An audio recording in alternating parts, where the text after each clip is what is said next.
Well, welcome everyone. Hello, and we're very glad to have you here today.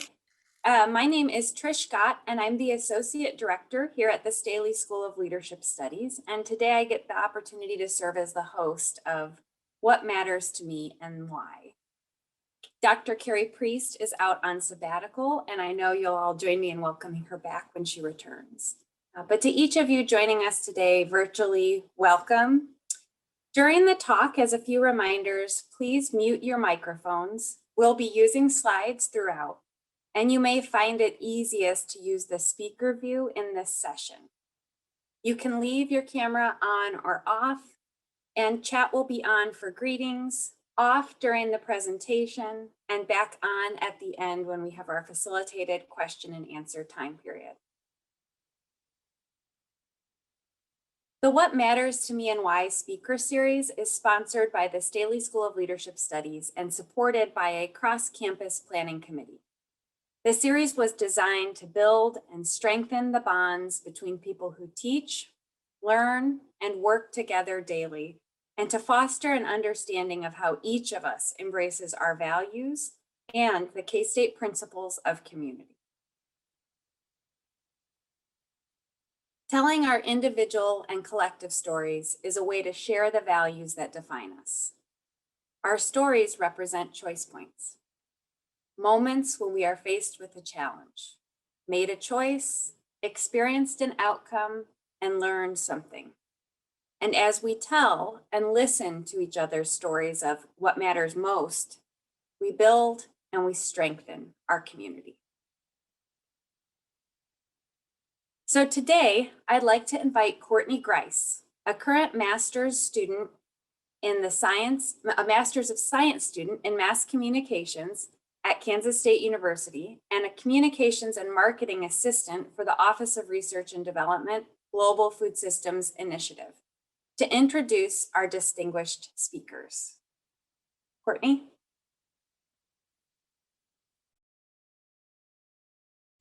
Ronnie, there you go. Good afternoon, everyone. I have the honor of introducing both of my parents.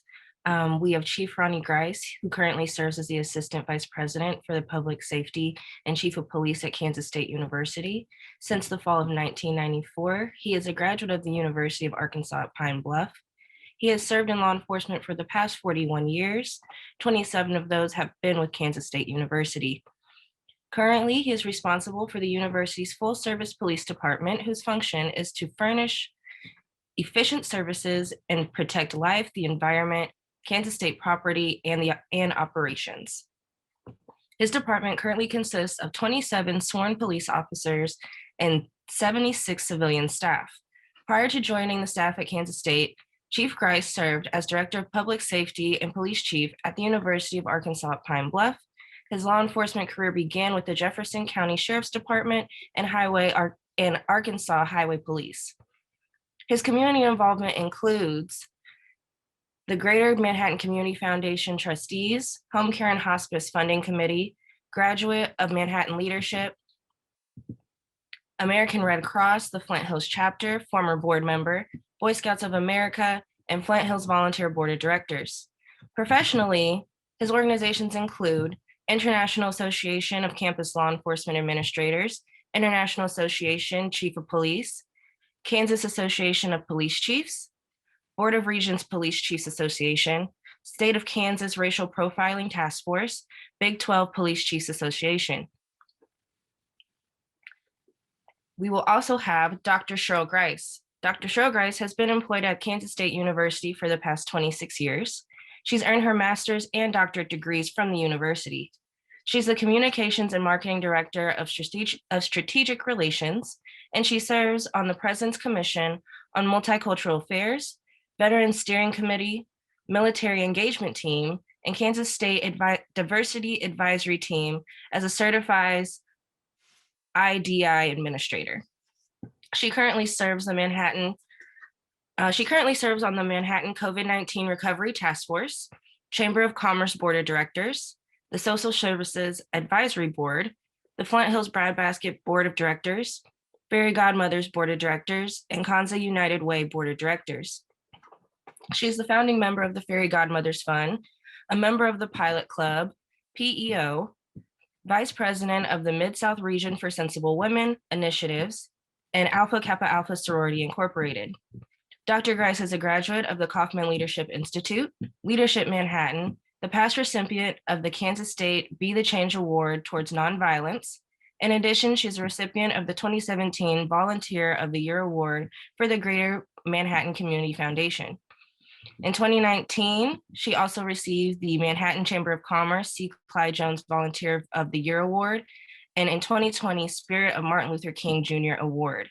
And with that, very lengthy list of distinguishments, I am very proud to introduce both of my parents for today's discussion.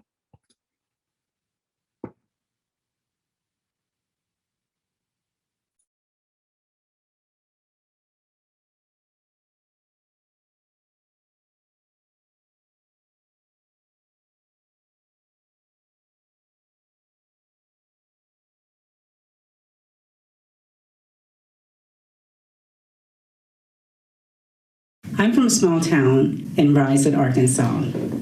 The population is about 1,200. My family consisted of my parents and 2 siblings. I'm the oldest of the 3. My high school graduating class was 68. The campus for my high school included K through 12. The entire school system was right on one plot of land, basically, being in a small rural town. Another thing about the small rural town was that my dad was my teacher in many instances when I enrolled in high school. As a family unit, we did a lot of things together. My parents really instilled in us as children to seek opportunities, to explore different things, and along the way that I think really grounded me and formed the foundation for my leadership. Anything from being in the band to taking private twirling lessons to participating in FBLA. It was a small school, so there weren't a lot of extracurricular activities, but those that were available, we participated in. And I think those are things that were helpful to me as far as the public speaking, working with individuals, being of service, watching my parents actually performing those service roles. And also the family unit was really important. My mother was the oldest of 15 siblings, so I had lots of uncles and aunts and that extended family nearby to encourage me or just really for me to see their work ethics and look for opportunities to grow and to figure out what my passion might be. I'm from a small rural community about 13 miles southeast of Pine Bluff, nothing but farms in that area. I was raised by my grandparents, was brought to live with them at an early age. And when my grandparents passed, the rest of the raising was by my uncle and aunts. I am the 3rd oldest of the 11 kids, and I have a twin sister. We're very close. When I talk about my high school education, I guess I'm somewhat similar to Cheryl. There was a lot of teachers and educators in my family. My uncle was president of the school board. At one time, he was a teacher. There were 3. I had 3 aunts who also were teachers. Education kind of like runs in both of our families. My uncle was an outdoorsman, so he taught me how to hunt and how to fish and how to enjoy and preserve the great outdoors. But the fishing kind of stuck with me through college. And after college, I got pretty good at it, so I turned into a semi-pro, won several tournaments nationally, even won a tournament when I transitioned from Arkansas to Kansas. That's one of my favorite hobbies, along with golf whenever I can. And we talk about education being an important foundation from our childhood. Being exposed to leadership opportunities led into educational opportunities with scholarships.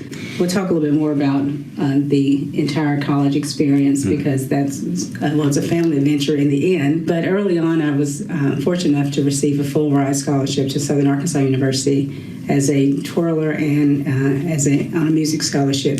And that was really a pivotal point for me.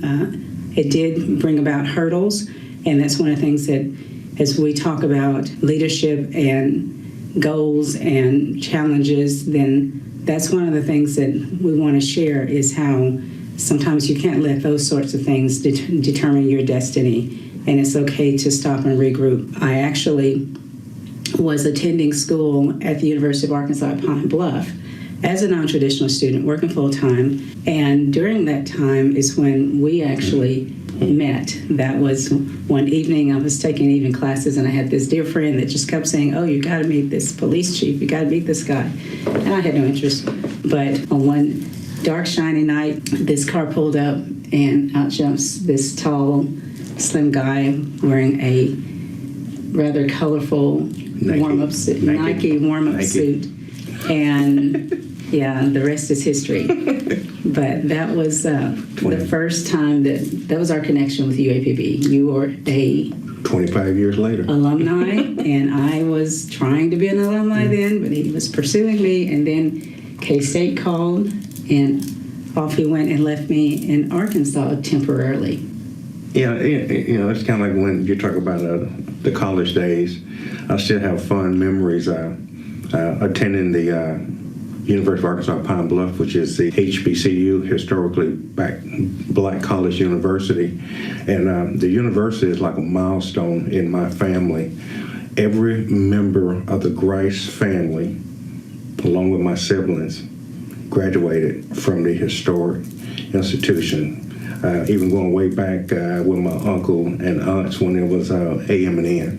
Being out of college now for 40-some years, and just looking back on the past, it was really fun memories because of the class size, getting to know the teachers, and the teachers had one-on-one, hands-on experience, and it was really a joy and delight those 4 years attending. But even though my last year, I was cutting it close because it was my intention to graduate on time with my sister, my twin sister, and slacking off a little bit. One semester, they allowed me to carry 22 hours, and I think another semester I carried 20. And I graduated on time. And so it was fun, really. And as I graduated from there, I worked my way through college. No scholarship, no anything. I worked every night with the local school district. So upon graduating, I was offered an opportunity to teach. Nope, didn't want to go that route. Then one of the prominent attorneys saw something in me that, so he worked and actually got me a fellowship in law school. So law enforcement was not my first choice. And a friend of mine with Sheriff's Department, they had a ride-along program, and I started riding with Sheriff's Department, and next thing I know, I applied, worked there for 12 and a half years, then Arkansas Highway Police, and then had the opportunity to go back and serve my alma mater, University of Arkansas Pine Bluff, for 2.5 years, and Kansas State University advertised for a chief. And everything else is history. Been here at the university since 1994. And she's right. When I proposed, I had moved first, so she transitioned that following year. And, Yes. and everything else is history. Right. So there went the continuing education as a non-traditional student, working full-time, raising a family. And it's one of those things where it would not have been possible without a support system. We had the strongest support system, and as we talked about, growing up with family and parents and grandparents and uncles and aunts in our hometown, moving to Kansas and moving our family provided a different experience because we didn't have that for our children, and it was really important to us, especially when we leave a community where the population is probably 65% African American, and we come to Manhattan, Kansas. It's just really important for our children to have role models other than ourselves and people that supported them and supported their activities and encouraged them. That family support system was crucial. It was crucial for me attending school at night and weekends, and for him to have a support system, whether it's picking up one of them from dance or dropping the other one off at baseball or debate practice. And my education experience was a family venture. It was a family journey up until the time of my defense. It was really a pivotal moment for for our son to be able to step away from his college classes and go over to high school and grab his sister and bring her to my defense. So I wanted them to see the full circle of what they have been a part of for a number of years. With her working, school, and having friends in my line of work, things will change, and I probably didn't pick up, but we can make a phone call. And right now, I even use that same philosophy within my department, families first. So let's take care of the family, and once you take care of the family, everything else just has a tendency of just falling into place.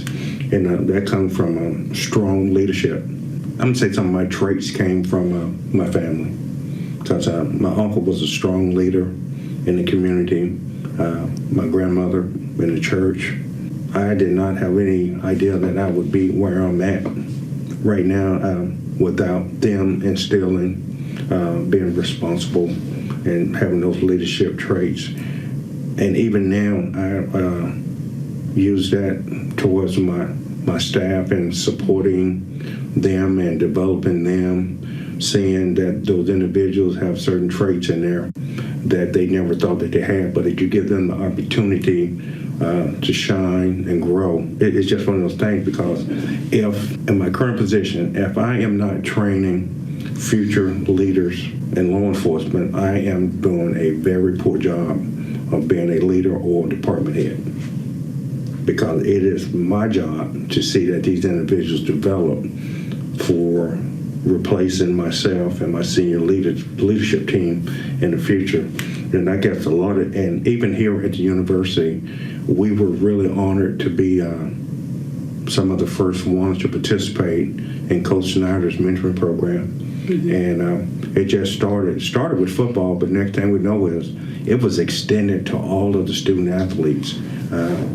It was really fun, and, sitting down talking, visiting with students. It's like you're talking to your kids about money management, time management, how to prepare yourself when you leave here. And just to be able to participate and develop those relationships. We have relationship with those student athletes right now who have came, gone, developed careers, families, and they still have our number. They call, they check on us, they share exciting things that have happened in their life, pictures of the kids, and that's what mentoring is all about, is being role models and preparing those individuals to move on. And it's even with our kids. We taught them about leadership and mentoring and getting involved in volunteerism within the community, because definitely you're looking at two people here that devote a lot of time to the community and giving back.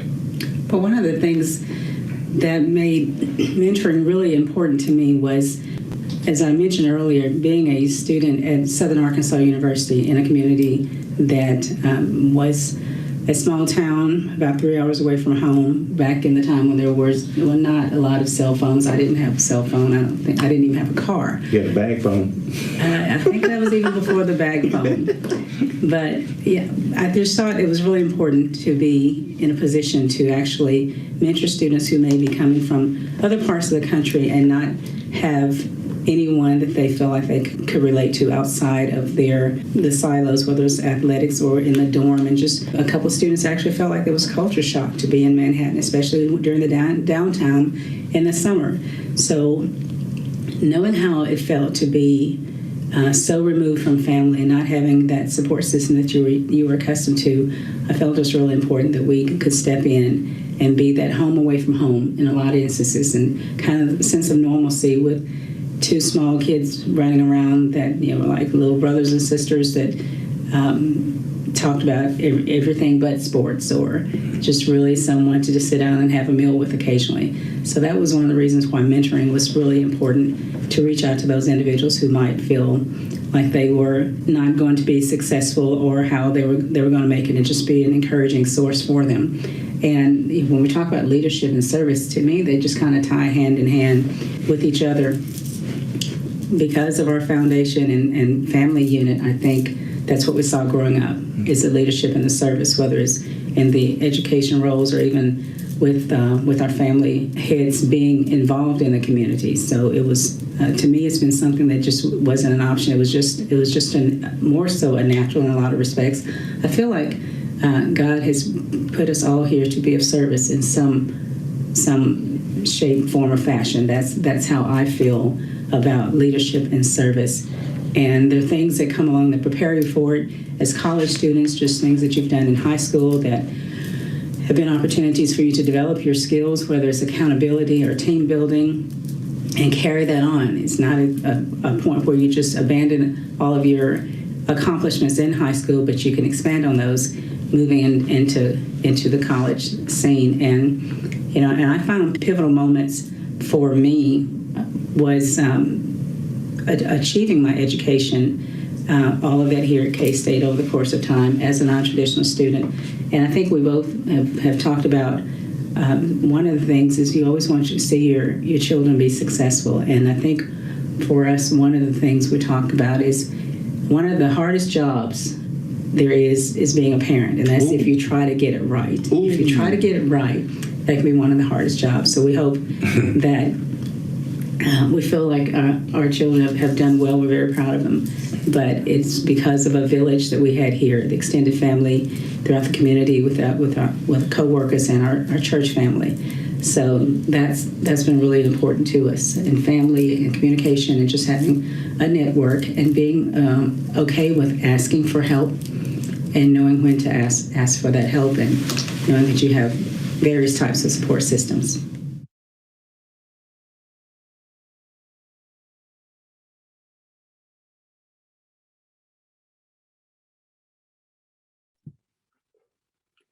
Well, hello, K-State family.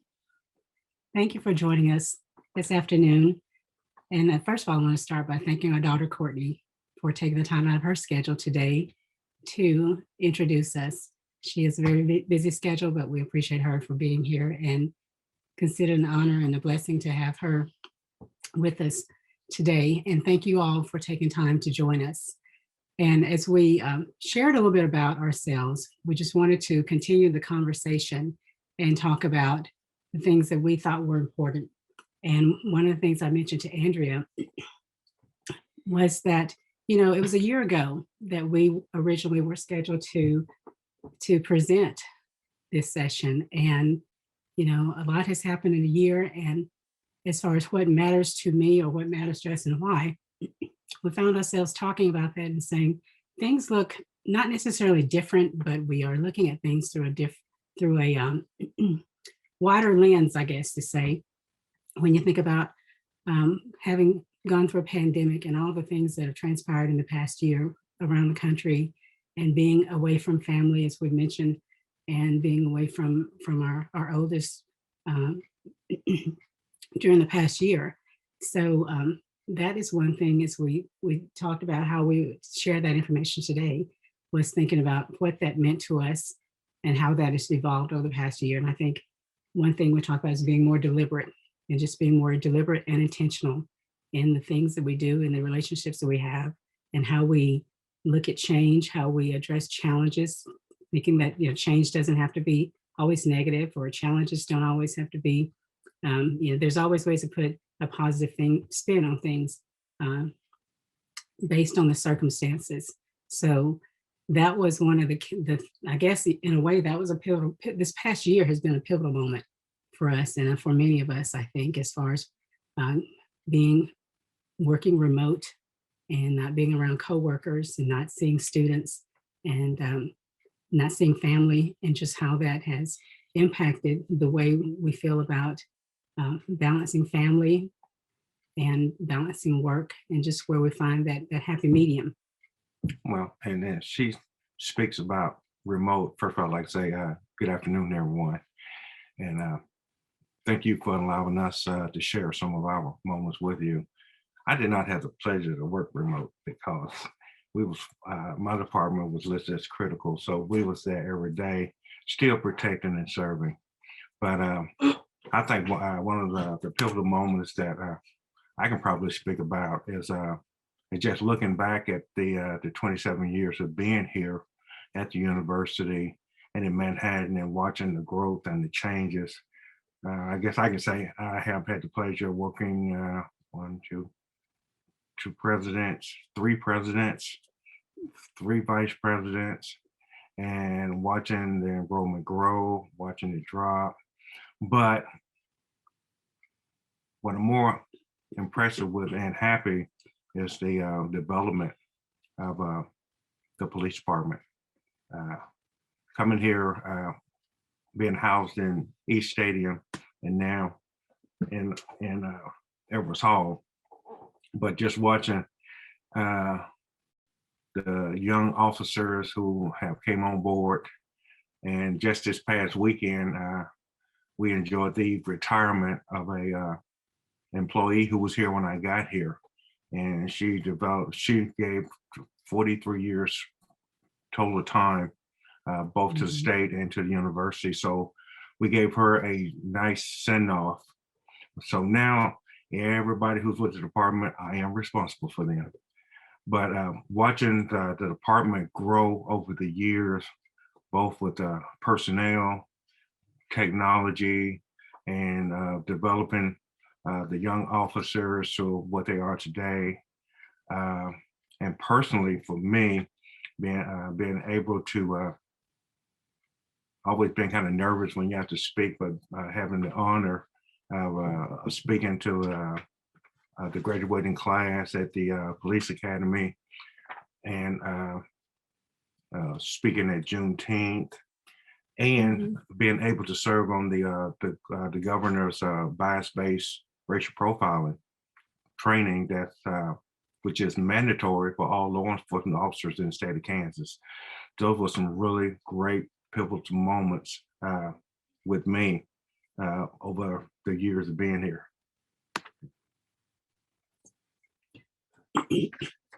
One of the other things that I wanted to share with everyone was, we wanted our focus today to be something that our students could relate to, but also our coworkers.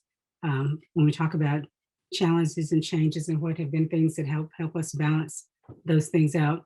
And one thing I thought about that Ronnie actually shared with me shortly after we met was the two words, stay focused.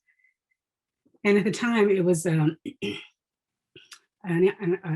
time that I felt like I was going through what I thought at that time were a lot of challenges and changes and just trying to balance life. And he kept telling me to stay focused. And those are two words I carried with me over time. And I share that with others, especially the young people that we mentor, encouraging them to stay focused and to understand that things that they're going through are not going to, that it's temporary, or that they will get through it. And that's whether it's a student or whether it's an employee. As he talked about having a veteran employee that had worked for him for over 43 years. Well, not for you for 43 years, but she worked for the University or the state of Kansas for 43 years. It means a lot when you have a great team that you work with.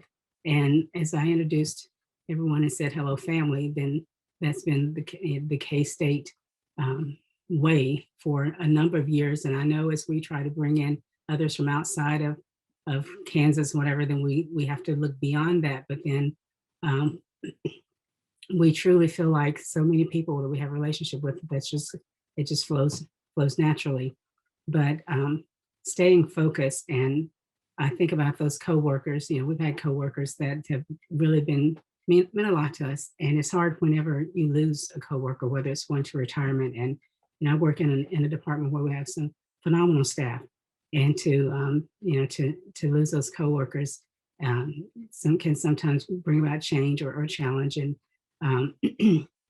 but it's really important to stay focused and look for positive things to reflect on those individuals and the great things that they accomplished, and to carry that work on. So that was an experience that we both had talked about with staff that we work with that really mean a lot to us, and how we move forward with those individuals, whether they've gone in different directions or just what the circumstances are. And I've always found change to be important. Sometimes we do not want to adapt to change. Sometimes we think change is bad, but in the law enforcement field and community, we all are dealing with change. Right now, we're dealing with what is happening currently in our society that's having an impact on everyone, especially those of color, because of some of the policing techniques or non-techniques that are going on. And right now, the biggest thing that we're doing is we spend a lot of time, especially looking at how do we improve what we're doing and how can we better serve the community that we are responsible for. And we have actually came a long way. Now the relationship with local law enforcement, RCPD, Highway Patrol, FBI, has probably been the best that I've ever seen, but there's always room for improvement when we look at how we can better serve and better do things that will put the community at ease and make everybody feel good. We try to make sure that we get the very best. And when I say the very best, individuals who will fit into what we're trying to do in the mission of the department and the university. Now, with that being said, with all of the good people that we get, we just can't hang on to them.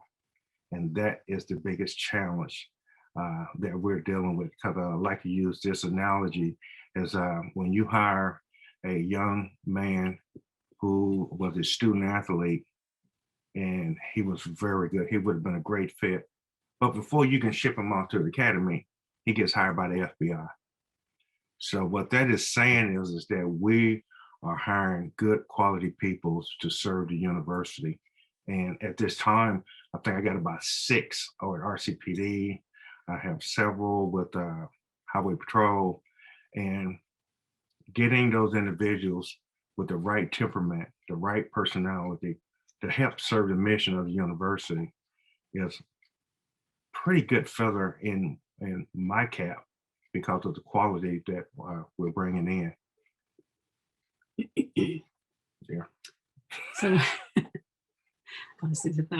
I wanted to share with you, I want to talk about communication a little bit. And I'd say that because being on the Mayor's Recovery Task Force, COVID-19 Recovery Task Force, one of the things that I've really tried to emphasize to the group is the need for communication to our to individuals within the community, not just, I mean, in addition to the businesses and the workers, but just communicating to the individuals in the community that may not understand about the extent of a pandemic or and right now the whole issue with vaccinations, and I feel like we got people kind of back on board with getting vaccinations, and then they pull back a vaccination. So one thing that has always been important to me, and I feel like when I discovered my gift, we all try to figure out what is our purpose and what is our gift. Then I found myself wanting to be a resource to individuals who needed the information or may not have access to it, or may not know where to go to get that access. So oftentimes people can navigate their way through a situation if they know where to start. So it's really important for me that communication and reaching the populations that may not have access to, whether it's internet or whether it's just the awareness and education piece. And that's been really important to me, to be able to communicate out to individuals. In my involvement with the Mayor's Recovery Task Force, or Fairy Godmothers, or United Way, or the Bread Basket, just reaching out to individuals who actually needed help and actually communicating to those people in the community that may be in a position to provide that help, to make sure that everyone understood that we have to meet people where they are and make sure that we are communicating to them so that they understand resources that are available, whether it's the help that the agencies provide on a normal day, as well as what resources and information that may be needed during this unprecedented time of a pandemic. And I know we're moving forward out of that, but we still have a ways to go. And it's important to communicate to individuals that we're not there yet, and to continue to be safe and to continue to ask questions and get accurate information. So communication is one thing that I feel is important part of my role in the community and with individuals. It's also important in our relationship, of course, and we talked a little bit about that as far as just being able to navigate two different careers and a family that's just as busy sometimes, and finding that balance. And with that balance, I think one of the things that I have really adopted is the word grace. This year, especially the past 12 months, just having grace with everyone, whether it's with your family in the household or those that you're working with or individuals that you come in contact with in the community, or just all around, just giving everybody, having patience and giving individuals grace to know that individuals are going through things around the world. There were some moments when I felt like in the past year, I'm not sure I'm okay. You know, between the pandemic and between the riots and having a young Black son in another part of the country and not being able to just reach out and give him a hug. But knowing that we would get through that, but also having to remind myself that, you know, I'm not the only one going through this. Everybody all around the world is going through something right now. So I have to give myself grace. We have to give each other grace. Mental wellness is an issue that we all need to be aware of, and to be able to be open to having conversations with individuals about, whether it's our students or whether it's our coworkers or family members or just individuals in general, understanding that that piece of us as a human is just as important as a dental appointment or a chiropractor appointment. You know, we just have to take care of our entire body. So that was one of the things that I really wanted to talk about. And when you're finding that balance, we have to have a balance within and without as well. And mental wellness is definitely something that I've tried to communicate in some of the, for example, even in the COVID task force recovery team meetings, making sure that employees understand that it's not just, we want to be back in business, but also need to take care of our employees and making sure they're taking care of their families. So thinking about the fact that individuals' situations may be loss of income or loss of job, or loss of family members, just their whole dynamic circumstances have changed. So we have to have grace with individuals, but also make sure that we're taking care of each other, or making sure individuals get the resources of have access. And I think this community has outstanding resources, whether it's the financial assistance that individuals may need on a temporary basis, or just having people to talk to, or to get that help. I know the state of Kansas has an employee assistance program, but you know, I've lived in several places and in larger cities, and the resources we have here are phenomenal, and the accessibility in itself is incredible. And I think that's something we need to make sure that we are communicating to those individuals who might need it. And it's one of those things where you may not feel like you needed last year, but don't ever think that it's something that is that it's not attainable, or it's for everybody else. With that being said, I'm going to piggyback on some of what she just said, but I like to put a lot of emphasis on our family, leadership, family, friendship. Like right now, as I look at some of the participants who is listening to us today, and we have a lot of friends, and friendships are important, but family is also important, because being 8-9 hours from home and not having any immediate family, we have been able to foster and develop extended family. Because I see a smile or two right now from some of our friends, because I not only do I instill that in my family life, also I think I spoke earlier back in the video, having a young department, and I thought the department is really young, but at the same time, those young families, there are things that are going on in their life, and I have learned over time, if there is something going on at home, when there's an illness or some matter within the family, when that individual, when he comes to work, he is not fully focused on his duties at university. We spend a lot of time working with those younger officers on whatever's going on, because to me, it's family first. When I first got in law enforcement 41 years ago, and I was interviewed by the sheriff, he stressed family. He stressed the importance of looking out for one another. And he also said, I am an elected official. It is your job to make me look good. So I have a leadership team that I tell that every day. And Oscar, the assistant chief, will tell you it's my job to make him look good. And he's very good at that. But family is important. And then when we talk about leadership, I did not have any idea that I would be playing a role in my church that I am now as being an elder, which it also goes to show that the congregation had saw something in me to continue my leadership on a different level. So it's leadership on the law enforcement side, it's leadership working with the individual within the state, but at the same time, I get to provide and continue that leadership within my church. And that means a lot, and that is really special. When we continue to talk about family, I am so proud of my two Rugrats crumb snatchers. I love them to death, my son. And yes, with him being in Wisconsin and what's going on in the climate, just getting a text or a phone call from him means the world, just to know how he's doing.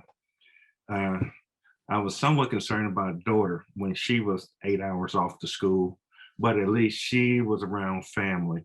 What she would always call, whether she was walking to class or whether she was driving home, she stayed in contact with mom or dad. And now that she's graduate and now she's working on her master's and she's home temporarily while she's doing that, you know, life is just good right now, but eventually, Temporarily. yes, temporarily, she want to go eventually. but having those other individuals like extended family means so much to us. So, okay, my tickle box just turned on. I'll turn it over to Cheryl. Well, I think we've shared enough for now. Maybe it's probably a good point to stop to cut him off. But we want to thank you again. And I think Andrea wanted to make sure we left a few moments for questions. And, you know, and I appreciate you all for indulging us. And there was a young man that really was helpful. He's a recent graduate here in Manhattan, and he was behind our presentation at the beginning, Jacob Bowman. Yes. And he's just done a great job, and we really appreciate him. So Andrea, we'll be happy to try to answer any questions if you want to. Yeah, thank you so much, Dr. and Chief Grice. This was really, really nice and inspiring. I actually have a question that was sent via email this morning, so we'll start with that. And anybody else who wants to kind of unmute, signal that you might have a question, you're welcome to do that, or put a question in the chat and I'll try to call those out as well. So the first question that I have is, you both have had long, outstanding careers at K-State.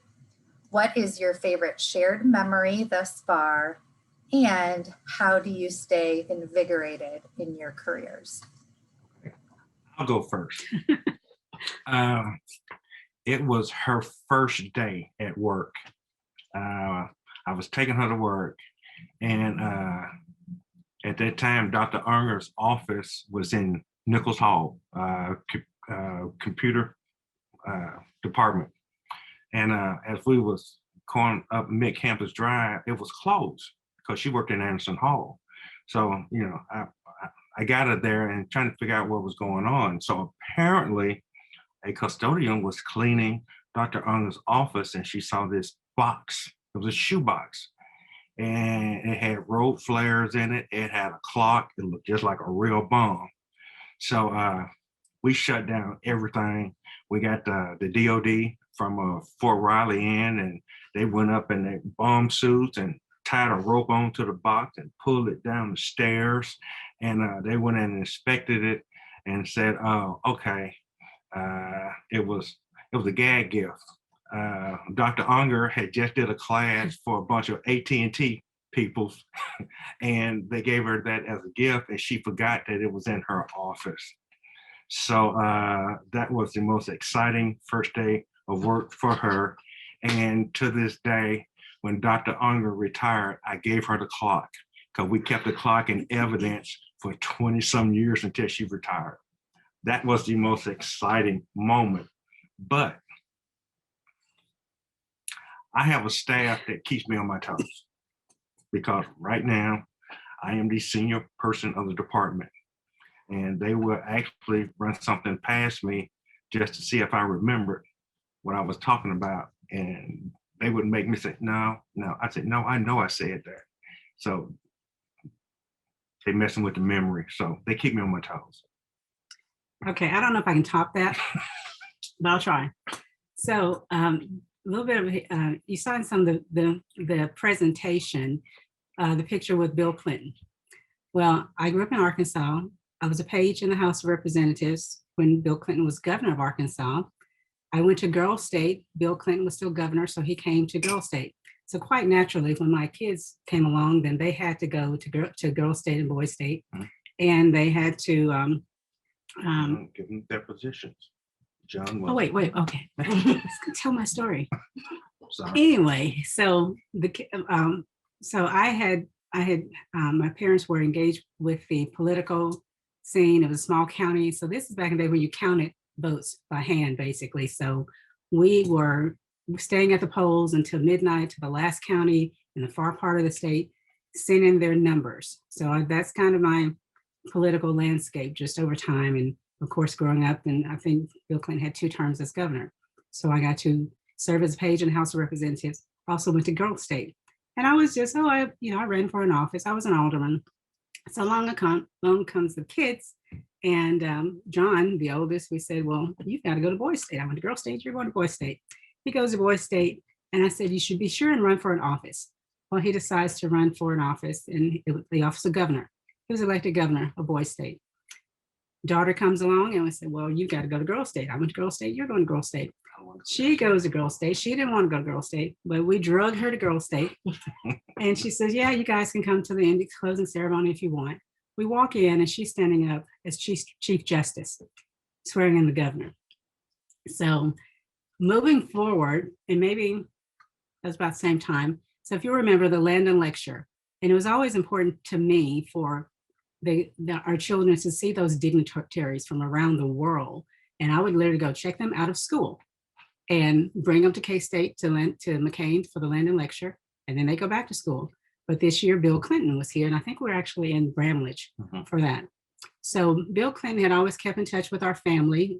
My parents were on several boards that he was in charge of, or he had initiated in Arkansas.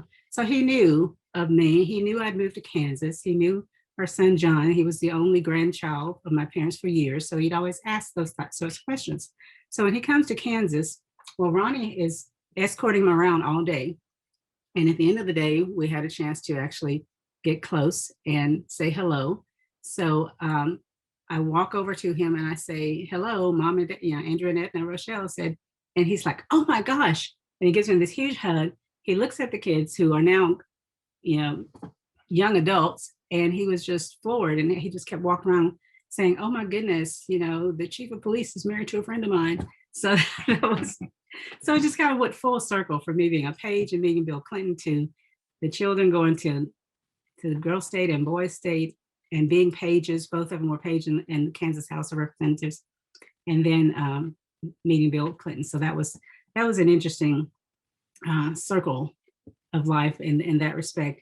And as far as what invigorates my career, well, you heard about his college career and how I cannot imagine any senior that's listening today, any college student, do not do that. You do not want to take 20 hours your first semester of your senior year and the other 21 hours the second semester. Do not do that. I'm sure your academic advisors would not let you do that, but do not do that. So that being said, also, you do not want to be a non-traditional student raising kids and working full time and trying to earn 3 degrees. I would not recommend that either. But I will say that was, that really, I really enjoyed studying. My focus was the adult learner in the workplace and workforce development and diversity and inclusion.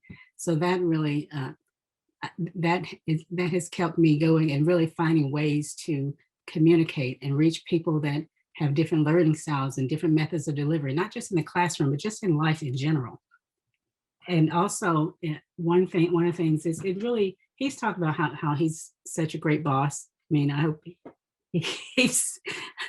I think he's a really great boss, but I have an amazing boss. And I think, when you have someone that allows you to grow and to develop and utilize your skills and is there as a support system, that really makes a difference. It really does. And I'm not just saying that because he's probably not listening, but but anyway, it really makes a difference when you have that support system, someone that trusts you, that empowers you. And that's one of the things that I hope to do with other people is to empower them and to give them resources and just encourage them, because so often people they don't realize their potential, or they haven't had anyone to tell them that giving them permission to dream, or permission that they can do other things. So it's really important to empower individuals. And that I think anytime that I come across a situation, I feel like someone leads me and they're in a better position or better frame of mind, then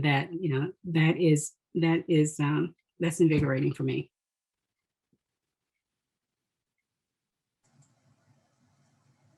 Thank you. Do we have any other questions or comments? I hope the two of you are reading the chat. It is heartwarming how many friends and folks that are supporting you today. Let's see. Well, thank you. Tim DeNovo just looked up genuine in the dictionary and your picture. That was a good one. Oh, thank you, Tim. Okay. If we don't have any other questions, I just want to thank you. Thank you all for coming. Thank you, Courtney, for being here and introducing your parents. Thank you, Dr. Grice. Thank you, Chief Grice.